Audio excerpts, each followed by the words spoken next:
Hello and welcome to our today's training in the series RFEM 6 for students. Today we will have the introduction into the concrete design. Before we start, let me introduce myself to you. My name is Juliane Stoppagter. I'm working in the Dlubal team for now around about 4 years, and I'm on the one hand working for customer support, so customers can call us or email us with questions regarding our program or their models, and we support them. Then we try to find solutions for them, and also we give trainings. And on the other hand, I'm working for the developer teams. I'm supporting the developers of the add-ons reinforced concrete design and geotechnical analysis. Yeah, and with the development team, we always work on improvements for the program. Yes, and I today will hold this training for you. I will give the presentation to you. And we are not alone. We have my colleague Richard Hase with us, who's supporting us with the questions in the chat. You can ask questions, and how this can be done I will show you with the next slide. And I will also close my camera so that you can see the PowerPoint full screen. So this is the control panel that you can see, and there's this setting here, this option here to go to audio settings if you have problems with the with the headphones or something. You can adjust your audio settings in here, and with this button here with the little question mark, you can open this window where you can enter your questions. These questions will go to Richard, to my colleague, and then he can reply to you. And don't worry, if there are questions open at the end of this training, we will reply them with emails. You will get an email afterwards. No question will stay open. We will reply to all of them. And this training is going to be recorded. You will also receive this record after the training. You will get an email with the link for downloading it. And yeah, there you can watch this video again, and you can follow the training again if you want to repeat some stuff. Yes. Okay, then I think that's enough now for preparation. We can go to content. This is the plan for our training today. We will at the beginning have a look at an introductory example, a concrete beam. And we will model the beam, we will put the loads on it, and then we also will have a look at the design properties that we need for concrete design, and we will do the finite element analysis for our system and also the concrete design in the same time. And afterwards we will have a look at the results of the static analysis, the finite element analysis, and also the concrete design. After this example, we will also have a look at a concrete slab, and we will do the design for it too. Yes, that will be it for today. Yes, and now we will go to the program. Okay, we have here our RFEM 6, and we will open a new model, which we can do here. We have here this button to open the next model, and the first thing we do is we come to the base data where we can give it a name, and this will be our concrete beam. This is the name, and all the default setting in this register we will keep. Now we go to the next register, which is about the add-ons. RFEM 6 is a finite element program. With that you can do the finite element analysis for your model, and you will calculate inner forces, deformations, stresses, strains. If you want to do some additional analysis, you can add here the add-ons, and we today want to do the concrete design, therefore we have to switch it on in here. With this action, with switching it on, the main program will be enlarged. It will get the options for giving the input. It will get the analysis and the results for the add-on you activate in here. So it will be added directly into the main program. And what we need to do for concrete design 2 is we have to go to the standards, as we have to tell the program according to which standard the design shall be done. So we have here now the Eurocode and the National Annex 10. We keep these settings and we agree. And now our model is prepared. The file for it is prepared. It is empty. I will open this here more so that we can see it more big. I want to show you the files in RFEM 6. They always provide some default options. The program keeps in mind which materials, which sections you did use the last time.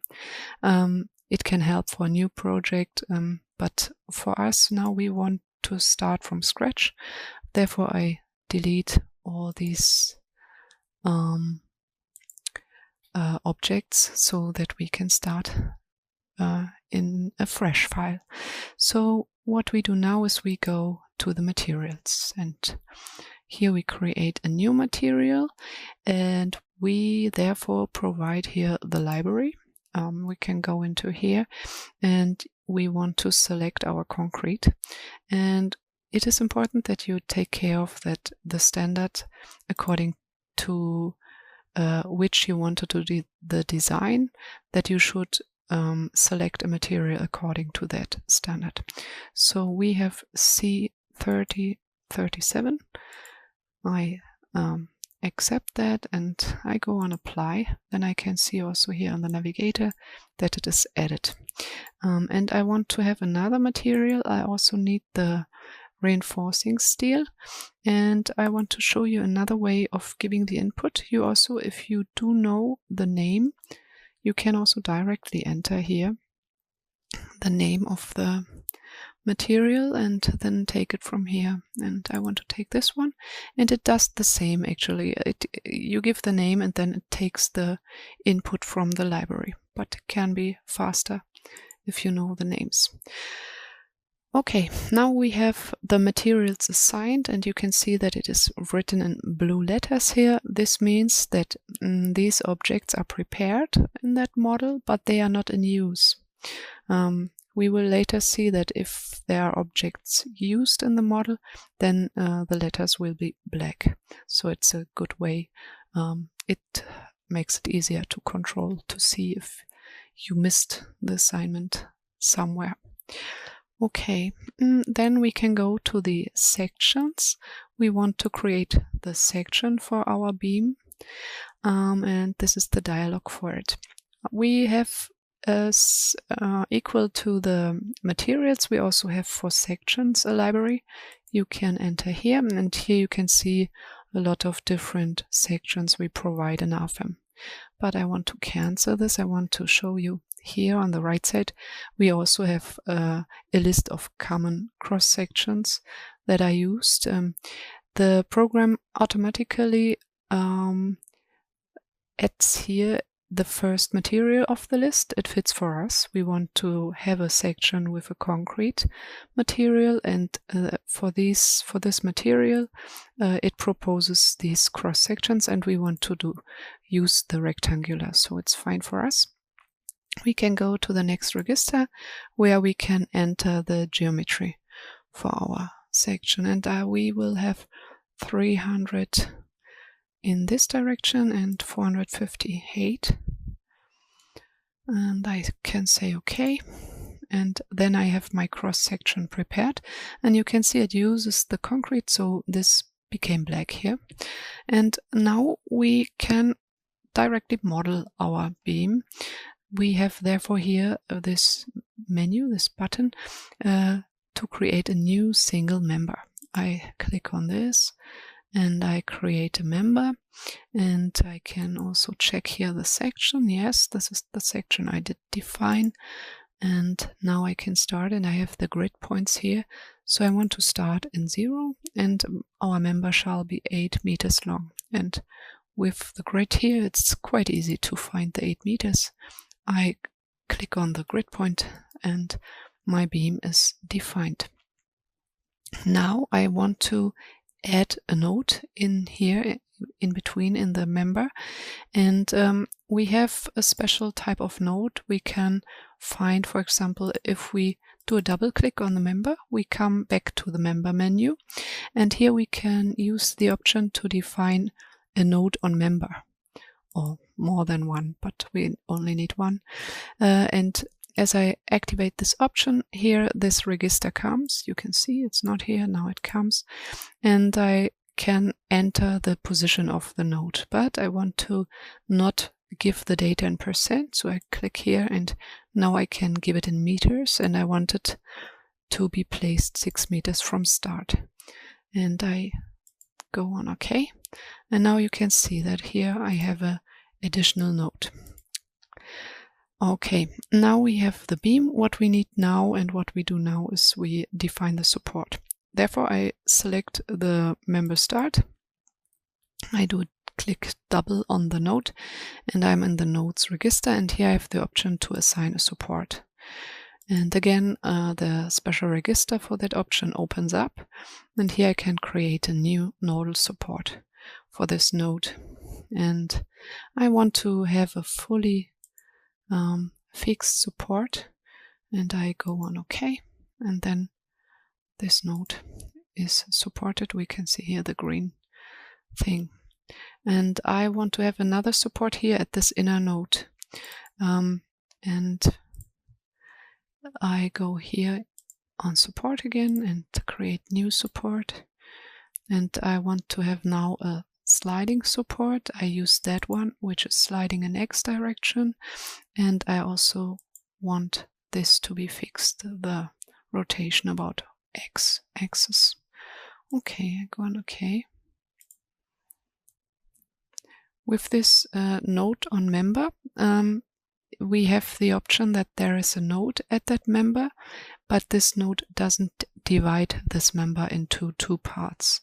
This is quite helpful if you want to do the concrete design for it, and the reinforcement will work as for one member. Okay, now we have our beam ready. What we now do need is the loads. So therefore we can go now here a bit more down in the menu, and I do a right click on load cases and combinations, and we see the dialog here, and we have here the load cases. What the program provides as standard is a self-weight load case. We have here the self-weight active, and now we add further load case, and I want to have a dead load case. It's also from action category permanent. I go on apply and I create a new load case, and this will be a live load, and you select this action category. It is important to select the proper action category, as the action category decides how this load case is considered in the design situation in the load combinations. So this is my live load, and I say live load 1. You will see later why, and I copy this load case and I create here live load 2. Okay, so then I go on apply again, then it is in the model. Now we can go to the next registers and have a look at them. Here we see a list of all the action categories we have in the model, an overview. Then we can go to the design situations, and these are the design situations that are used for the different design checks.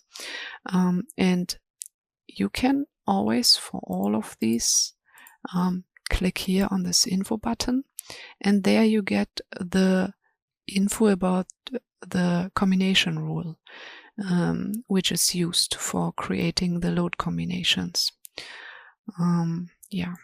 So it can be followed. And we have here the frequent design situation. You can see that all of them are now used in the concrete design, and I can also here deactivate it and say this design situation I don't want to have considered in the concrete design, as I don't need it right now. Then we can go to the next, and here we see how all the action categories we have in our model are combined. And then we can have a look at the load combinations. This is the list of all load combinations that are automatically generated for us, as we have here the combination wizard assigned. If you switch it off, you can manually define combinations for this design situation. If you have it active, as we saw, the load combinations are generated. I go on OK, and all my load combinations, they are prepared. Now we have to fill these load cases that we have prepared with loads.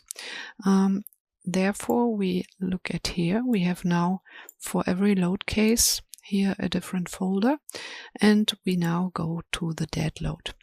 And I want to define the member load, and I use this button here, new member load. I go on here and I start with the dead load. And I can select the member, and I want to have 1.5 kilonewton per meter assigned, and in Z direction this is fine. All these settings can be kept. And now we have this button here, apply and next. I want to use it because I can then stay in that dialog, and we can have a look here at the background. The load was defined, and now I can go to the next load case and define my next load. And it is still member number 1 for which I want to define the load. And now I want to use another load distribution.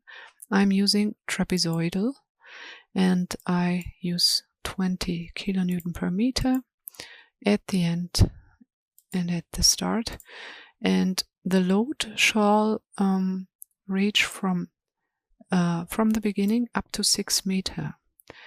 And again, I go on apply and next. Now I can see that this load case, it's the live load for the first span, is defined. And now I can go to the second, again member 1, and now I change it here. It shall start from 6 meters and reach out till the end of the beam. And I can now go on OK, as it is fine for me to leave that dialog also. So now we can check them. We can go backwards. We have this live load, we have this live load, we have the dead load, and we have the self-weight load case. It was the one with the self-weight active in the dialog. And we can also see that if we go here on the navigator for display, and here in the loads, in this navigator you can control a lot of settings for the display in this main working window. And we can here activate the self-weight. And this is the self-weight that is automatically calculated for us with the cross-section and the material's weight. And here we can see what the program calculated. Then we can also see here our load combinations. The program shows us the factorized loads, and we can have an overview about what is assigned in this load combination. Okay. Now we are at a point in the modeling process where we could start the finite element analysis. We have a system, a structure that has boundary conditions for geometry and for loads, and the finite element analysis could be started. But as we want to do the concrete design as well, we will now have a look at the design properties for concrete design.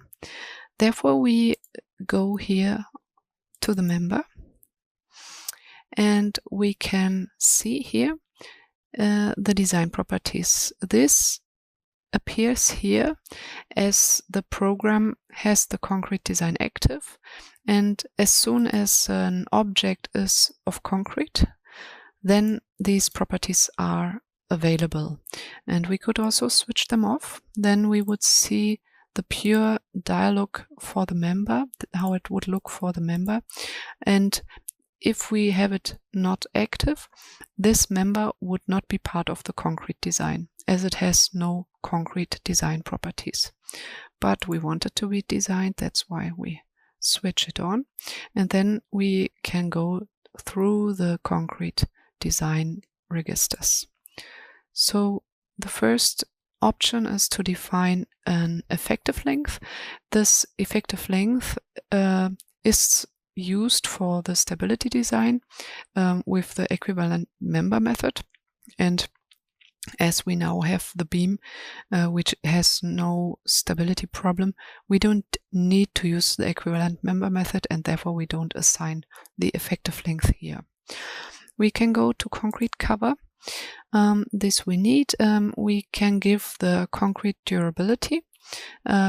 We have a default value here, and we can, with this button, go on edit, and we can have a look at it. And here you have this helpful graphic, and you could also change it if it is necessary, or add further exposure classes, and also set additional options if you need. But we will keep the standard settings, and we will go on. If we have the concrete durability defined, then the program can automatically calculate us the concrete cover according to the standard that we have selected for the design. But it is also possible to give a user-defined concrete cover, and it is also possible to define it different for the section sides. This can be needed if one part of a column, for example, is at the outside of the building and one part is at the inside, or something like this. But we keep the default setting. Then we can come to the reinforcement. The first register is for the shear reinforcement, and for both the reinforcement registers, we have here at the beginning the type of reinforcement that we can select. And we have the stirrup type, and we have now a 2-legged stirrup, but we also provide 3-legged stirrups, but we stay with 2-legged. And here's the material. The material is automatically the first reinforcement material you have in your material list is selected here. It is assigned here, but you can also change it if you have further in your model. Then you can define the stirrup parameters, and we want to use 8 millimeters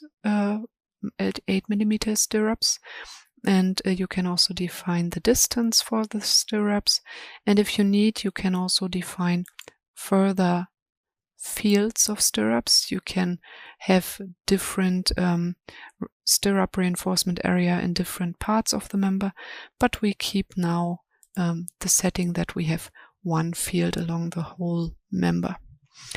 Okay, that's it for now. We keep it like this for the shear reinforcement. We can come to the longitudinal reinforcement. Here's analogous. You also can select the rebar type in here, and we have as default symmetrical here, but we want to use an unsymmetrical reinforcement. And as we know, we have in our beam mainly at the bottom side tension. We want to keep the stronger reinforcement for the bottom side, but for the top side we want to reduce it. We go on 14 millimeters. Yes, and again, it also finds the reinforcement material, and we can also see here the reinforcement area as information. Then you can check whether it fits to the values you would like to have. And the same was available here also. You see also the area for the stirrups. Yeah, this is the reinforcement we want to use now in our example.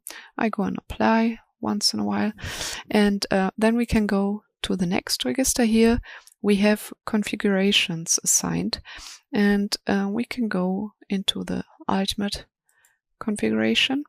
Here you have selected all the settings that we provide according the design, according to the selected standard.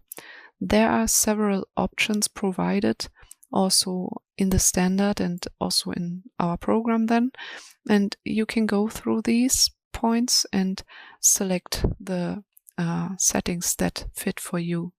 You can, for example, unselect the detailing rules for the members if you wish to have a design that is led by the ultimate state, but you also can activate it, have it activated as it is here, if you wish to consider the minimum requirements of the standard and so on.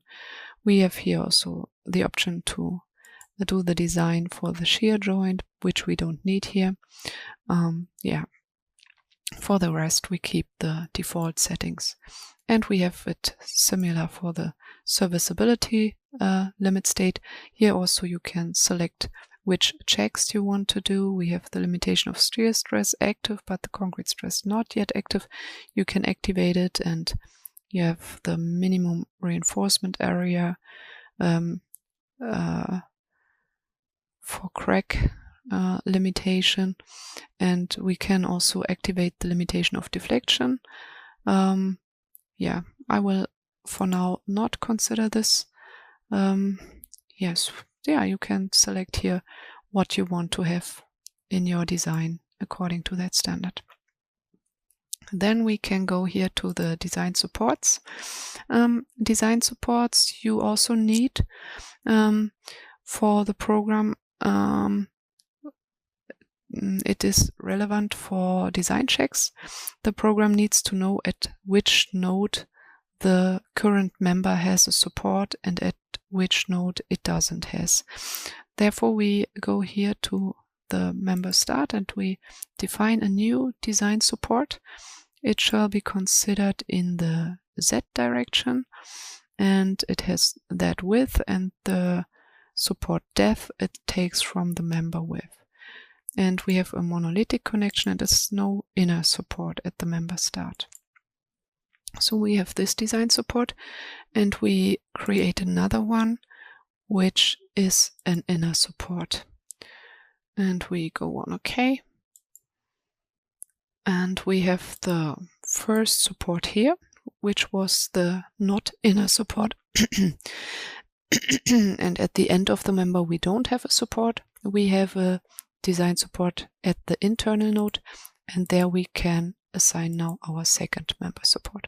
We can see here now the program knows our member is supported here and here for the design checks.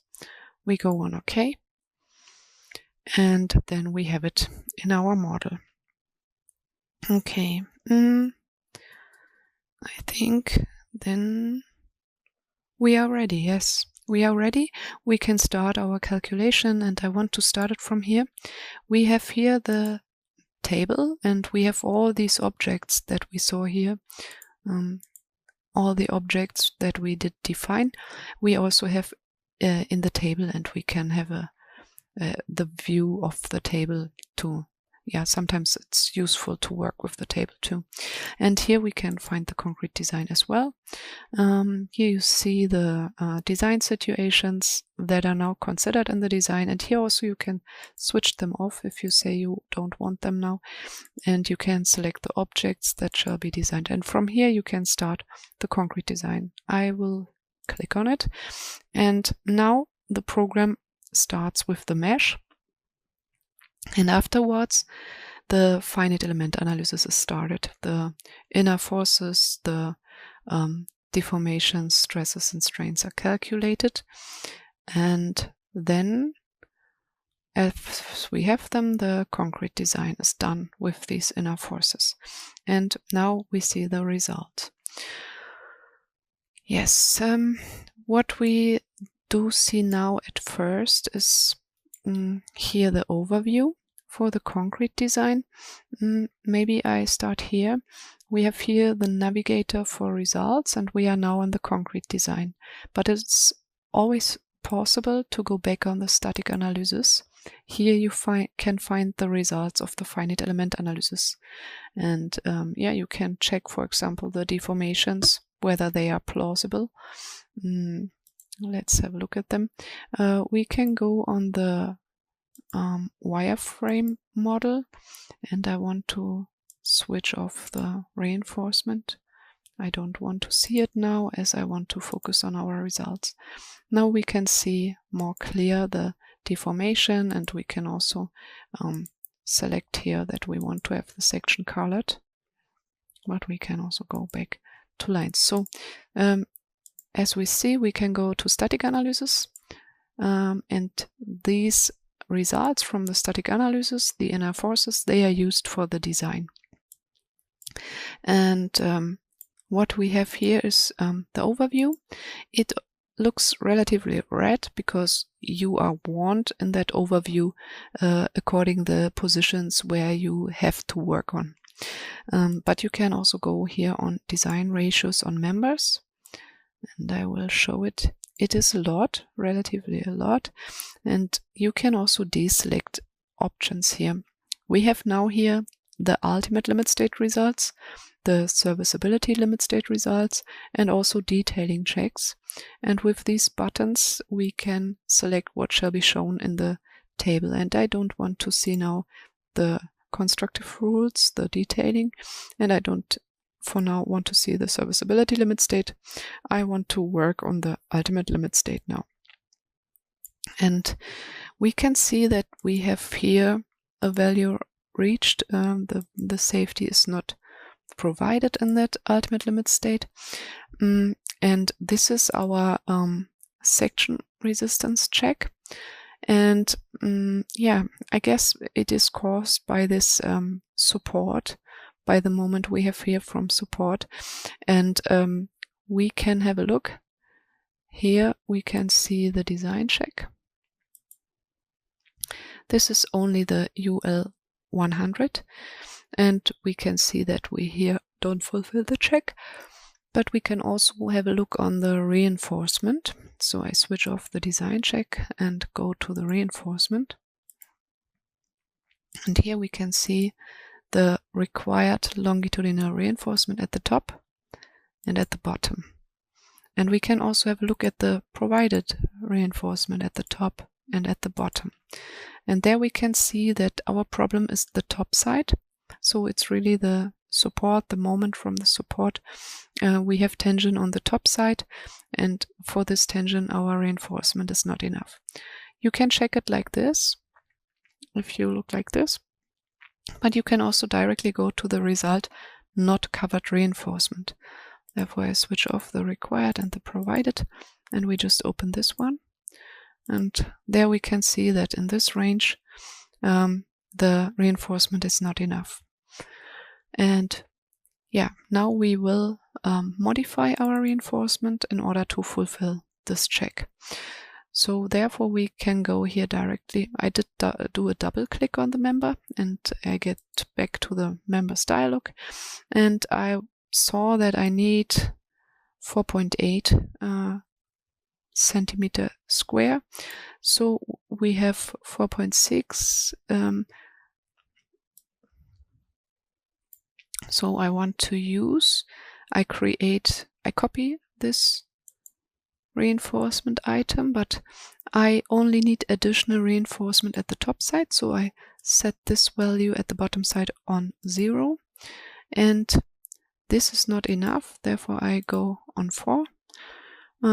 And I have it now in my member. And what I see is that now this item is placed along the whole length. This I don't want, I don't need. We saw it's a very limited zone. So I can here define the span location. and I want to do it absolute, and I want to start from 0. This is good, but I want to go only to 2.5 meter. And there we can see now here it is only in here. This is what I want. And I can see that is in the same layer of reinforcement, and I want to use an offset. This I can do here too. I go on offset from stirrup, and I go from top side 30, and now I see it's better. And yeah, this reinforcement I want to use now. Sorry, I want to go back to dialog. One thing I wanted to show. If we are in the reinforcement register, we can also click on this here. Here we can see the reinforcement layout. And yeah, this is a good overview about all the reinforcement positions you have in your member. And this one you can also print. And you can also use this as a template and do multi-print for this setting. Then you can print a lot of members with one click with the same layout style. Yeah, okay, but this is enough for now. We go on OK, and we do start our design again. As we saw, static analysis results were not deleted. They were still valid. Only the design is redone. And we are now in the not covered reinforcement. We are still there, and we can see now that these values are 0 now. So on the top side and also on the bottom side, there is no not covered reinforcement, which is good for us. We can also go here on ratios on members, and we see the ultimate limit state is fulfilled now. I want to have a look also shortly on the shear check. The shear resistance is checked in this second check in the UL 200, and we can have a look on it here. Then we have it along the beam, and we can see that it is fulfilled quite well. We can also have a look here. This is the ratio for the shear force with the shear resistance without reinforcement, and we can see it would be fulfilled here.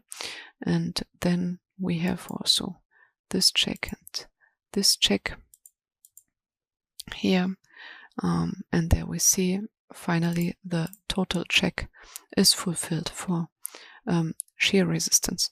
What I want to show now is that you always have the option to see more details of the design check. You can do a double click on the design check, and then you can see what is done in that check.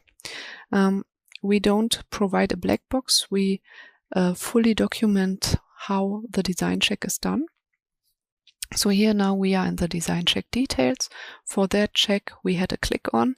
So we are in the 200 for member 1 at location 0, and you also can switch through it to further X locations. And here on the right side you can see all the formulas that are calculated now within the design. And you can switch off the values, then you have an overview about the formulas, and you have here also the reference to the standard. So you can quite detailed follow the design check and also see it with the values you have. And it is quite useful to check if there's a problem in the design check. If it is not fulfilled, you can see which value is leading, where should you work on. Yeah, so these are our design check details. You can also use this button here. It's helpful too. There you can see the stress state of the current member's location. And we can see now here at this location we have tension on the top side and compression on the bottom side. You can also check dimensions here, different settings, and you also can print this. And then you also can come here to that result diagram. Here with this design check details you are at one location in the member. Now if you open this one, you can see the current design check along the whole member. And you can see how it behaves through the member, how it develops. Yeah. So, and this one you could also print, and you can here now add something, some information you want to know. You can check and you can print it from here to the printout report. You can directly print it, whatever you need. Yes, this is it for here. Let me check whether there's something else I would like to show. No, that's it. We have here also the interaction diagram. This as a very short note. You can also check the state your cross section is in here, yeah, in detail. Yes, but for now it's enough for the member. I think we are ready. We finished our introductory model. Then we can come to our slab, and for this I want to go back to the slide. I have a short overview about the slab we want to work with. It's a reinforced concrete slab, which is 24 centimeters thick and uses a C30-37, and it is supported by walls and columns. And we also have here these L beams. And we have loads in the model. We have self-weight and live load. And now we open the model for us. We have it here. For this model, I have the structure prepared in order to save some time and spend the time with the concrete design. So as we can see here, we have the concrete slab. We have our materials in the list, and we have sections, and I want to go to the section. This is the section for these L beams, and we can have a double click here. For this type of beams, we have in RFEM a special member type, which is called RIB. If we go into here, we can see that we have now the member type RIB used. Before we had the beam, as it was a single beam, but here it is a RIB. This means we have the working together, let's say, of that member and the slab, which is within the effective width of the member. And here we have the special register for the RIB, and here you can do some further settings. You can select whether your RIB is placed at bottom side of the surface or top or at the center. You can use the auto detection. There the program finds for you the surfaces that are placed at the RIB. It can from time to time be needed to use the manual definition. Then you can unselect the auto detection and so on. Here you can do settings for the flange dimensions. And here you have the overview. Yeah, like this. It has here the design properties provided as it is from concrete material, but I don't want to do the design for the RIB right now. We want to focus on the slab. So we have the section here and the RIB members here. What we do have in that model too is the thickness. The thickness is analogously to the section for members. We have the thickness for surfaces that we can define here. We can go into the dialog. Yeah, and here we can see the thickness and the material assigned, and it is assigned to the surface number 1. And if we now, we can also see our surface here. If we go on that surface, we can see the surfaces dialog. And Yeah, here we have the thickness assigned, and we can also see the material, and therefore we again have design properties active here. And yeah, as we are already here, we can go through it. I can show this would be the dialog without design properties, and these are the additional concrete design settings. And we have here the concrete durability again that can be defined, and the automatic calculation of the concrete cover, and it can be user defined here too. Okay, then we can go to concrete design properties. Here we can select which direction of the local axis of the surface shall be the first reinforcement direction.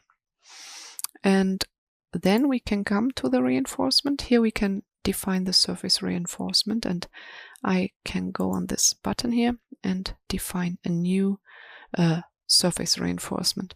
We have here the type on surface, which means that this reinforcement is placed along on the whole surface area. And we want to use the 10 diameter as diameter and the rebar spacing of 15 centimeter, and we want the same in the transverse direction. And here you have the surface reinforcement area values. This reinforcement is placed at top side and bottom side. Yeah, and we can go on OK. And then we have it assigned. Okay, and we have here design configurations too. Yeah, and here you can go through again and select the options you need in your model. And here we have a deflection register that we don't use right now. Yeah. Then our surface is prepared also with the design properties. Now I want to show you something special we have. We saw in our graphic that this slab is supported by walls and columns. It is placed on them. But as we are interested in the slab only, we don't want to analyze these walls and these columns. But we want to consider the stiffness, and what we have in this case and what simplifies the model is we have special supports. And we have here line support, for example. I can do a double click on the line support, then I get into it, and this line support uses the option stiffness via fictitious wall, and this has this special register here. And here we can see that we can set the parameters of the wall, and then the program automatically calculates for you the support springs, the equivalent support springs due to this wall. So you have the stiffness considered, but there's no further analysis along in all finite elements of the wall because we don't need it in this example. So we have the stiffness is assigned, and the wall with its stiffness is considered as support. We have the same for nodal supports, not the same but the equivalent thing, and these supports you can also find in the navigator. We have before looked at the line support. The line support are here in types for lines. Here is the line support that is in use in this model, and we also have here types for nodes, and we can see how the nodal supports that are in use, and we can also now click from here. We could have gone to them in the model via clicking, but we can also use here the types for nodes. And here we see stiffness via fictitious column, and it's the equivalent thing. Yeah, you can give here now the data about the column, the material, the dimensions, the hinges, and then the equivalent support springs are calculated and put in here. Yes, and we can have them active, so we can see it a bit better that we have it considered, the stiffness. We can activate here the columns and also for the surfaces. No, not for the surfaces, for the types, for the lines. We have here the walls. And now we can see them. Yeah. So this is how our slab is supported. Now we can check the loads. So we have supports, we have the geometry, we can check the loads. We have here self-weight and dead load in that model. And here we can look at them. If we say show loads, we can see the self-weight that is considered, the live load, and we can see that we have load combinations in that model too. Okay, yeah, that's it then. We can start now the analysis, and we do this again here with the table. In this model, I wanted to show you that you can go here on concrete design on the settings, and I did switch off the serviceability, and I also switch off the detailing. So now I do only the ultimate limit state design, and I wanted to show these options to you. Here you can set which design options shall be done, and we provide also fatigue design, fire resistance design, and seismic design. Okay, we keep it like this, and we start the design.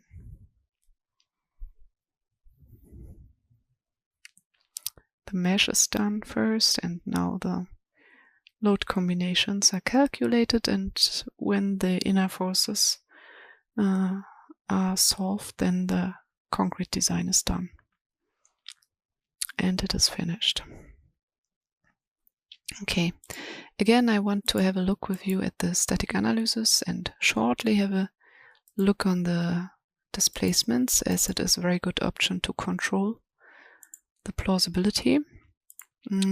So we are now here in the static analysis, and we can see that the displacement look plausible for us. All the supports are considered. The loads seem plausible. The deformations fit to the loads from plausibility here. Then we can go back to the concrete design now. So I want to switch off this for now and go in this view. Now we see it from the top, and we again have this overview as a first result, and we see again some red cases. Now we will go on ratios, design ratios on surfaces. And what we see now is, if we look here, we have the safety not fulfilled for the longitudinal reinforcement on the top side. So we can also go here. It's the ultimate limit state, and we see now the top side in direction 1 and here in direction 2. And what we see is we have again at the supports a problem, so that's why it is on the top side. At the supports we have the tension on the top side, and here our reinforcement is not enough. At the bottom side we have the maximum values in the fields and the spans, and it is we have the maximum here, but it is fulfilled. We see that there's no higher value than 1. So now we have to work on these points, and this we can do. We put some additional reinforcement here. Therefore I go to the navigator for data, and here we have the I want to collapse them.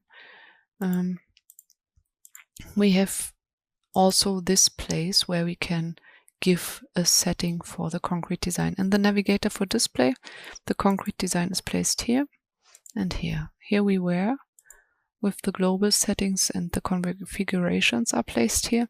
And here we have types for concrete design, some settings that are collected here. For example, concrete durability you can open from here. And here also our surface reinforcement. And I want now a new surface reinforcement to be defined. And it is of another location type. It's a free rectangular. And it has these diameters. It shall be 16 millimeter and with the distance of 15 centimeter. This is fine. I can see my values here. And now this reinforcement only I do need at the top side. Therefore I do uncheck the bottom side. And here for this reinforcement type we have to give the direction and location. I want to use this setting. I want to define the center and the dimensions, and it shall be 3 meters in A direction and 4 meters in this direction. And now I select my first center. Therefore I switch off the results. It's more easy to see. And I use this one. And I say okay. Yes, the results can be deleted. It's clear that concrete design has to be calculated new. So now we can see here our additional reinforcement, and I can work with it graphically too. I can select it, and if I press on Control, I can see this little plus, and then I can create a copy with drag and drop. And I want to do this. I want to have these reinforcements also placed here. And I want another one here. I did move the node too, like this. And I want another one here.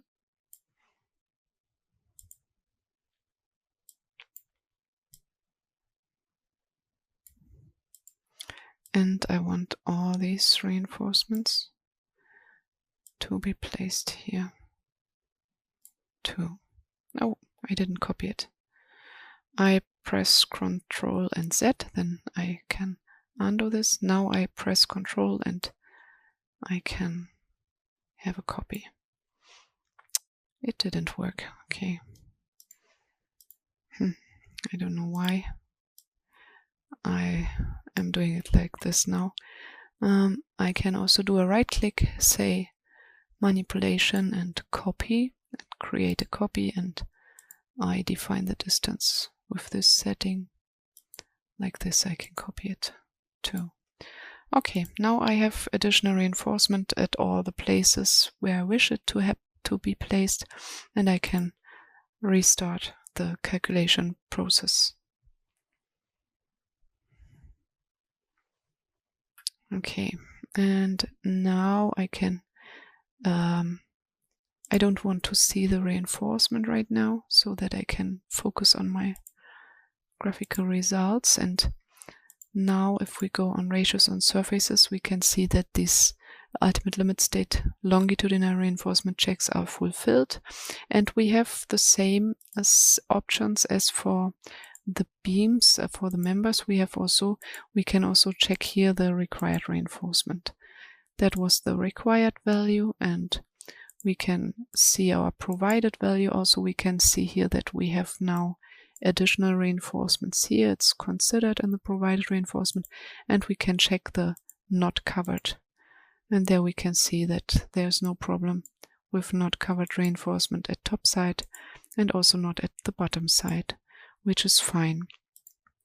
What we have here is a shear problem, but this can be a punching issue, and for this location it needs to be checked more in detail, but it could be required that we do the punching design. But this for today will not be part of the training. This will come in the next step. Okay, so that shall be it for today. Maybe I can show you one more short thing. This is again a result, we can see the longitudinal reinforcement that is required for that surface. And as we want to print our results also for documentation, we provide here options to modify the display at the bottom part of the navigator for results, and there you can select ISO lines for the surface results, which is quite helpful, and you can additionally activate the values on surfaces, and with these values and with the ISO lines it's more easy to print. I wanted to show that. Okay, then we are at the end with the topics I wanted to show within this training. I hope you got some insight into the options in our program, and there's a lot of further options provided you can get to know. But this is it for now. We will go back to the slide. Yes. On this slide I prepared some links for you. You will also receive that slide after the training, and this is a summary of some introductional examples you can find on our website too. And then I would like to recommend this web page to you. We have a career page you can find on our website. We offer a lot of different positions in our company. We always search for students who would like to be part of our team, and we offer positions as a student or as a graduated student, and you can work in different fields for Dlubal, and I would like to recommend to you to have a look at this website. Okay, then that's it for me for today for this training. I hope you can take something from this training, and I wish you much joy with our program and also with the next training. See you. Bye bye.